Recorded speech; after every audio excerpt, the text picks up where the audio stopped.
திமுக தலைமை காங்கிரஸை ஜெயிக்க விடாது. பல பேரை தோக்கடிச்சிருவாங்க. இது ஆச்சரியப்படுறதுக்கு இல்ல. திமுகவோட நீங்க லைன் கிராஸ் பண்ணீங்கன்னா அவங்க ஒரு இது வச்சிருக்காங்க. ஏன்னா இந்த கசப்பை வந்துருச்சு பாருங்க. இந்த கசப்பை எப்படி சரியாக்க முடியும்? அதுக்குன்னு ராகுல் காந்தி சரி ஸ்டாலின் ஐயா நீங்க சொல்றதெல்லாம் சரி, நாங்க எங்களுக்கு ஒண்ணு வேண்டாம். ஏன்னா அதுதான் எதிர்பார்க்கிறாரு ஸ்டாலின். நீங்க ஓப்பனா சொல்லுங்க எங்களுக்கு ஆட்சி எல்லாம் வேண்டாம். பிஜேபி ஆட்சியில வராம தடுக்கிறதுக்கு, அதிமுக கூட இல்ல, பிஜேபி வந்துடக்கூடாது.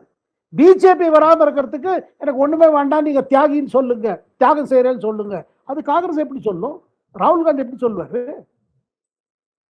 என்னை பொறுத்தவரை கேட்டீங்கன்னா ராகுல் காந்தி கேட்கறது ஒரு நியாயமான கோரிக்கை தான் காங்கிரஸுக்கு.